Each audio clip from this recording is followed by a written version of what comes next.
Hello guys! Ako po ay gagawa ngayon ng garlic juice. Ito po yung garlic, ginger, lemon juice, at saka apple cider. So, itong lemon juice ay 400 ml. Lagay po natin dito. And then, ito din po is 400 ml.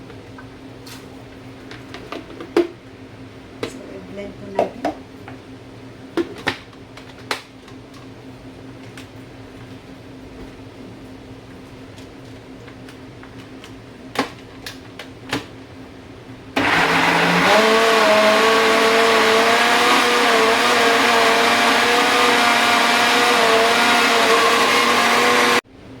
Susunod natin ay itong 400 ml apple cider and 400 ml ginger.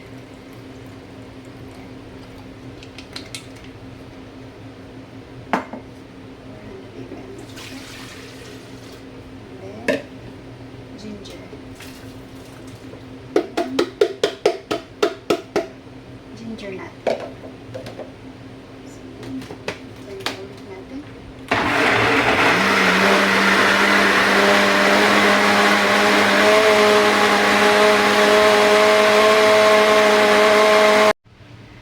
Ito na po yung garlic at saka lemon juice.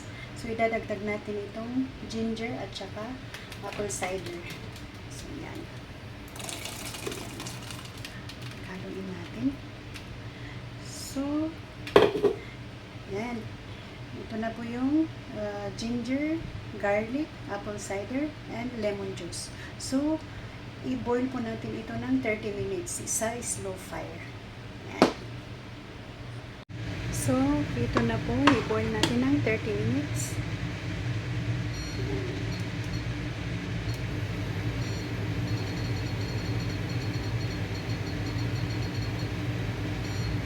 So, kailangan tuloy-tuloy ang paghalo. Continuous 30 minutes na magganito tayo.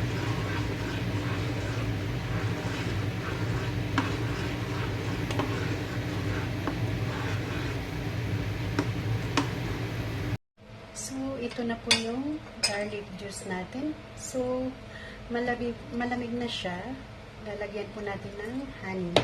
Ito po yung honey na i-mix natin dito.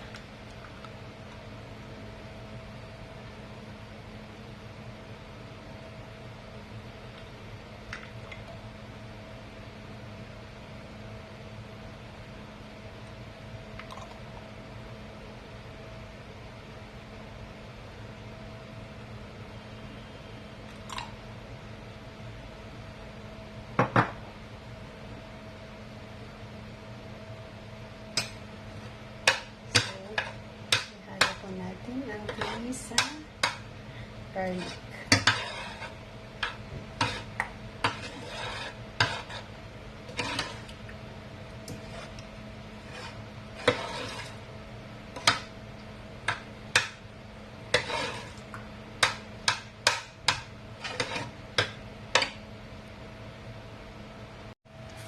Ito po, gusto ko lang po ipagkita sa inyo ang ginawa kong garlic juice. So, tatlong bottles siya.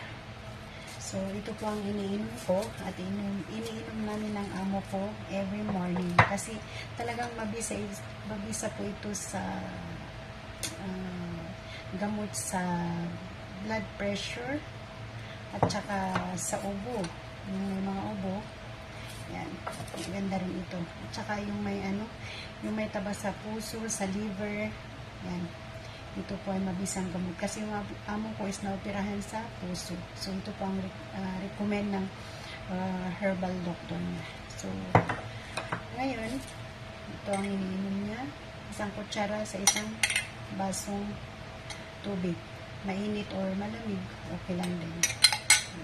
So, subukan natin. At least, hindi tayo bibili ng gamot. Pwede natin bilhin. At tayo mismo ang gagawa ng ating gamot. Diba? So, ilalagay po natin ito sa ref. So, siguro maubos ito ng 2 buwan. Yan. na po yung ginger natin. Yung garlic juice. Lalagay po natin sa fridge. Ito pala is kulay green kasi ibang klaseng ginger ang ginamit ko. Ito kasi yung malalaking ginger.